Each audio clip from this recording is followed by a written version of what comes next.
जय श्री राम। आत्मीय बंधु भगिनी, इस वीडियो में मैं सर्वाधिक चर्चित व्यक्तित्व आज के जाजोडमान हस्ताक्षर पूज्य बागेश्वर धाम सरकार और उनके साथ जुड़ी कुछ विडंबनाओं पर चर्चा कर रहा हूं। आज उस महातेजस्वी धर्माचार्य के विरोध में देश की अनेक परकीय विधर्मी शक्तियां पीछे पड़ी हुई हैं।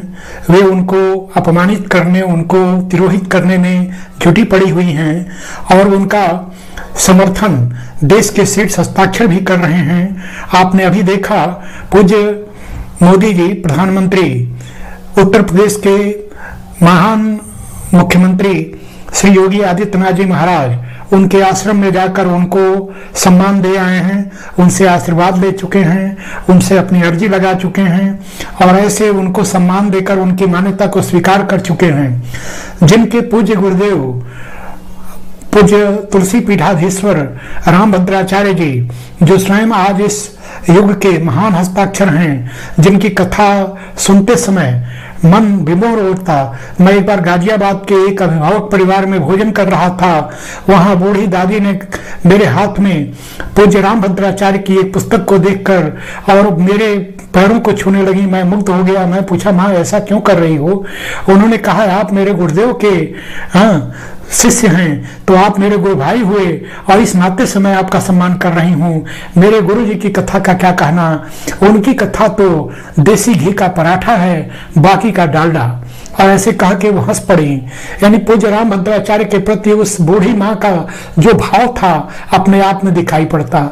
अभी एक न्यूज एंकर ने एक क्रूर कूट प्रश्न किया कि आप चमत्कार में विश्वास रखते हैं? उन्होंने कहा कि मैं जन्मांध, जीवन में बचपन से ही अंधा और मुझे संपूर्ण वेद, शास्त्र, उपनिषद, दर्शन, वेद, पुराण, रामायण, रामचरितमानस सब कंठाग्र है। इससे बढ़कर तुम्हें आश्चर्य क्या चाहिए बेटी? बेटी कहकर जब वह इस प्रत्युत्तर को दिए होंगे तो उसे अपने प्रश्न पर शर्म आई होगी, इसमें दो मत नहीं। ऐसा पहला अवसर नहीं था। न्यायालय में जब श्री राम जन्मभूमि का मुकदमा वाद चल रहा था, उस समय भी महान जज ने पूछा कि इसका कोई साक्ष्य, कोई प्रमाण आप दे सकते हैं? तो उस समय बड़े दावे के साथ पूज्य रामभद्राचार्य ने कहा, जी हाँ, मैं उन ग्रंथों का उल्लेख कर सकता हूँ। और फिर तो उन्होंने किस प्रकाशन की, किस पुस्तक में, किस पृष्ठ पर कौन सी पंक्ति, कौन सी उक्ति है, और उसको जब देना शुरू किया तो महान न्यायाधीश चकित रह गए और वो उस पीठ के सामने अकाट्य तर्क था जिसको सबने स्वीकार किया। ऐसे पूज्य रामभद्राचार्य जिस बागेश्वर धाम के गुरुदेव हैं, और मैंने वो वीडियो देखा जिसमें बागेश्वर धाम सरकार एक शिशु की तरह से जाकर और अपने गुरुदेव के चरणों में नतमस्तक हो जाते हैं। उन्हीं की सुनाई एक कथा को उन्हीं के आदेश पर वे वहां कहने का साहस करते हैं। रामभद्राचार्य अपने शिष्य के मुख से उस कथा को सुनकर आनंदित होते हैं। वहीं उनके गुरु भाई हैं और ऐसे गुरु भाइयों की परंपरा में एक दो नहीं, असंख्य, वो चाहे देश के एक महान तेजस्वी धर्माचार्य कथावाचक पंडित देवकीनंदन ठाकुर हों जो रामभद्राचार्य के कृपा पात्र हैं, और चाहे अनिरुद्धाचार्य जी महाराज हों, चाहे देश के अनेकानेक कथावाचक हों, सब इस महान सत्ता को बड़े प्रेम से स्वीकार करते हैं और कोई मन में दिखावे और घमंड का भाव नहीं। ऐसे सभी धर्माचार्यों की गोदी में जाकर बागेश्वर धाम सरकार एक शिशु की तरह से, एक छोटे भाई की तरह से ललक पर उनको सम्मान देते हैं। यह दृश्य अपनी आंखों से देखा जा सकता है। तो चमत्कार की बात करना फिर तो फिजूल की बात है। नागपुर के एक व्यक्तित्व श्याम मानव, जो पादरियों और मौलवियों को नंगा करते करते उन्हें यह अंतर नहीं समझ में आया कि भारतीय इस महान संत के पीछे पड़ गए और फिर उनको भी तिरोहित होना पड़ा, उनको अपमानित होना पड़ा और इस महान सत्ता के आगे उनका व्यक्तित्व फीका पड़ गया। वे अनेक प्रकार से चाहे कि मैं बागेश्वर धाम सरकार के इस चलती चर्चा में अपनी गंगा में नहाकर और मैं अपनी प्रसिद्धि पालूं, लेकिन वहां वे मुंह की खाए और वे यह ऐसा कुछ नहीं कर सके। उन्हें अंत में अपनी संकुचित भावना का बोध करना ही पड़ा। ऐसा देखा गया है कि जब जब हिंदू समाज का कोई एक महान व्यक्ति इस पूरे हिंदू समाज को, इस पूरी भारतीय संस्कृति को जोड़ने चलता है तो विधर्मी ताकतें सक्रिय होकर और फिर वो उसको परेशान करती हैं। ऐसा ही आज भी हो रहा है। बात यह नहीं कि बागेश्वर धाम सरकार महान है कि नहीं, बात यह नहीं कि उनके पास सिद्धियां हैं कि नहीं, बात यह नहीं कि उनके पास चमत्कार है कि नहीं, बात यह है कि ऐसा कोई व्यक्तित्व जब ऐसा कोई प्रयास करेगा, हिंदू समाज को जोड़ेगा, हिंदू समाज को एक करने की चेष्टा करेगा, हिंदू समाज को एक राह पर चलने की चेष्टा करेगा, तो ये कुकुरमुत्तर की तरह से, बरसाती मेढक की तरह से ये लोग फिर से उभरेंगे और फिर वे प्रतिकार और विरोध का एक स्वर लेंगे। हालांकि आज उनका विरोध का स्वर फीका पड़ गया है। आज वे चाहकर भी कुछ नहीं कर पा रहे हैं, क्योंकि देखते देखते उसकी एक सार्वजनिक व्याख्याएं सामने आ रही हैं। बागेश्वर धाम सरकार चमत्कार करते हैं। चमत्कार कौन नहीं करता है? मैंने एक अन्य वीडियो में इस बात को कहा, फिर दोहरा रहा हूं कि रावण के दरबार में जब रावण उस हनुमान जी महाराज की बातों को नहीं सुनता है तो हनुमान जी को भी चमत्कार दिखाना पड़ता है। वे एक सुंदर आसन बना लेते हैं, वे अपना विशाल रूप दिखाते हैं और देखते देखते जिस पूंछ को आग लगाकर वह हनुमान जी को परेशान करना चाहता उस पूंछ को बढ़ा देते हैं। उस पूंछ में पूरी लंका की सामग्री कम पड़ जाती, आग लगाई जाती और फिर तो लंका दहन शुरू हो जाता। बाढ़ी विशाल बेकराल ज्वाल जाड़ मारो लंक लीड को काल रसना पसारी हो। जैसे साक्षात काल अपनी जिह्वा को फैलाकर लंका को निगल जाने के लिए तैयार हुआ हो। और हनुमान जी महाराज का वह रूप ज्वलित पुच्छ लाल थी, सरोस रक्त लाल था, कपीस नेत्र लाल थे, समग्र लाल लाल था। सभा भवन जले धधक धधक कटारियां जली, सुकंत को पुकारती अधीर नारियां चली। ये कविता नहीं, यह वह नग्न दृश्य था जिसको देखकर रावण नतमस्तक हो गया और वह हार गया उसी चमत्कार को देखकर। आज भी बागेश्वर धाम सरकार का चमत्कार ऐसा ही है। बागेश्वर धाम सरकार कथा कहते हैं, वे कथा में अपनी बातों को कहते हैं, अपने आराध्य का गुणगान करते हैं, हनुमान जी महाराज की चर्चा करते हैं। आपको इससे क्या परेशानी है? वे चमत्कार की बात करते हैं। एक और उदाहरण देना उचित होगा कि रावण के दरबार में जब राम का एक अन्य दूत, रावण के ही मित्र भाई कहें, बाली का पुत्र अंगद जब पहुंचता है तो रावण उसे एक छोटा सा बानर समझने की भूल करता है। और ऐसे में जब ऐसा एक अंगद अपनी सामान्य बातों को कह के और रावण को ये समझा नहीं पा रहा है तो ऐसे में वो एक चमत्कार दिखाते हैं। वे अपने पैरों को जमा कर कहते हैं, इस पैर को जो हिला देगा तो मैं राम की ओर से घोषणा करता हूं कि मैं ये युद्ध हारा मान लूंगा। कितना पुरुषार्थ रहा हो उस बालक में, और उसने पांव को जमाया तो फिर उसकी सभा के सारे सभासद नहीं, सारी शक्तियां नहीं, सब अपमानित हुई। रावण को भी आकर उनके पैरों में पड़ना पड़ा और तब उसको ठोकर मारकर अंगद कहता है कि ऐसे ही तुम राम के चरणों में जाओ, तुम्हारा ये सर्वनाश रुक जाएगा। और फिर रावण उसकी बात को सुनता है। यह अंगद का चमत्कार था। चमत्कार तब आवश्यक होता है जब सामने वाला सुन न रहा हो, सामने वाला समझ न रहा हो।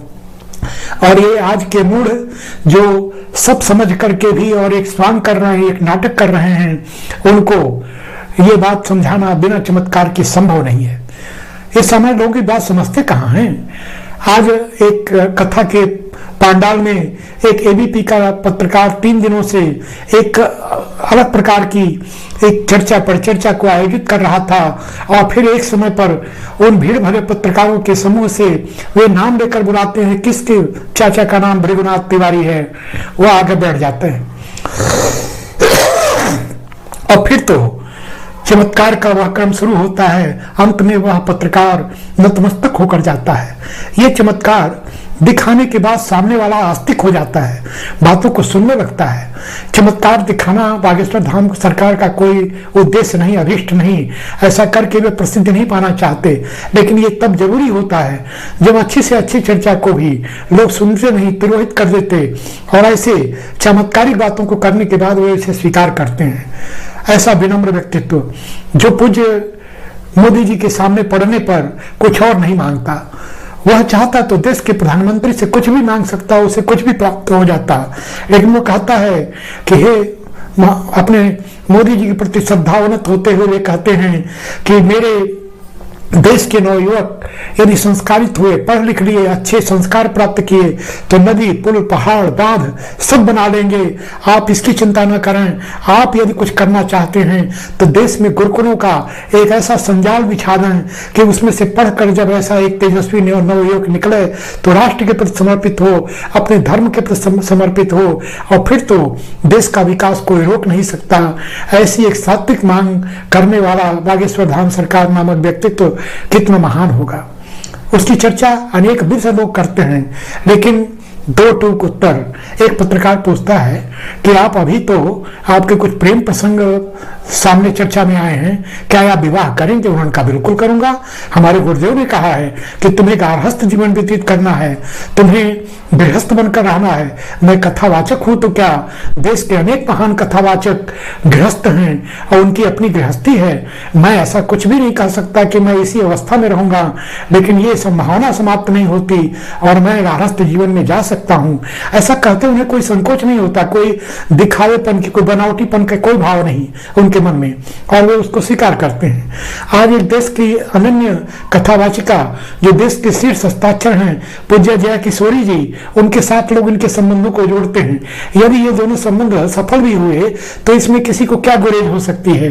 विवाह अपने मन की एक जोड़ी तय करना सबका अधिकार है, और यदि यह जोड़ी सफल भी होती है तो ऐसे लोगों को क्या गुरेज होनी चाहिए। लेकिन वे इस छोटे छोटे प्रसंगों को उपस्थित करके और बागेश्वर धाम सरकार को कहीं अपमानित करना चाहते हैं, लेकिन उनके मंसूबे पूरे नहीं होते, क्योंकि जो जो ये विरोध करते हैं त्यों लोग उनके पक्ष में समर्थन में खड़े हो रहे हैं।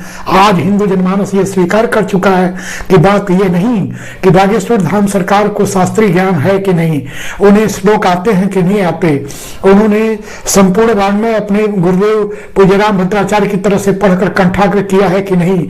लेकिन ये तो सही है ना कि वे जब राम कथा, हनुमान जी की कथा कहते हैं तो मंत्रमुग्ध लोग कई घंटे तक उस कथा को सुनते रहते हैं।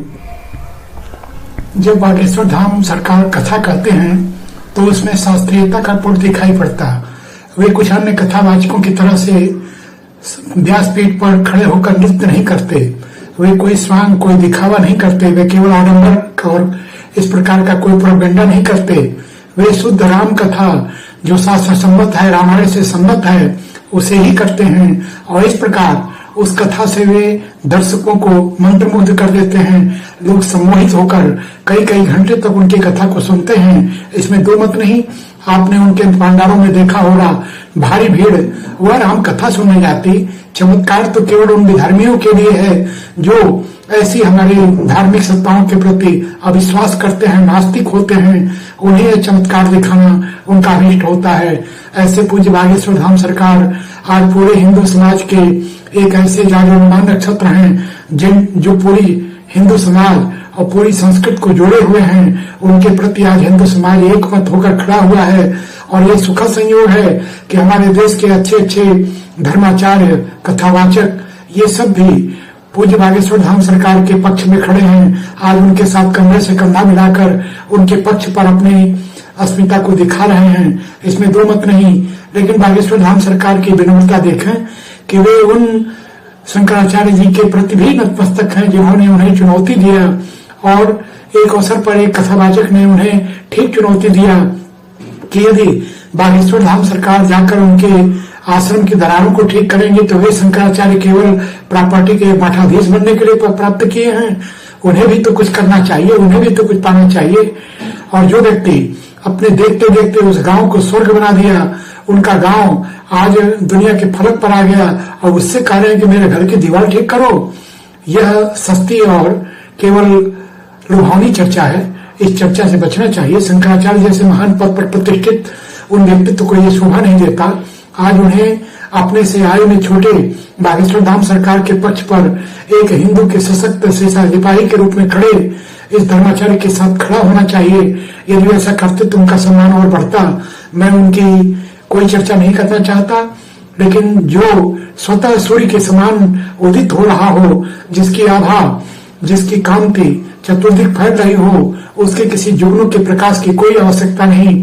आज बागेश्वर धाम सरकार एक ऐसे ही नक्षत्र हैं। आइए इस उभरती हिंदू संस्कृति की महान आस्था के प्रति, इन बागेश्वर धाम सरकार के प्रति नतमस्तक हों और उन सभी महापुरुषों के प्रति धन्यवाद करें जो उन्हें संबल दे रहे हैं, उन्हें सहयोग दे रहे हैं। ऐसे पूज्य बागेश्वर धाम सरकार की जय हो, प्रभु श्री राम, हनुमान जी महाराज की जय हो। वे सब लोग मिलकर हम सबका कल्याण करें, हमारा जीवन सुखमय करें।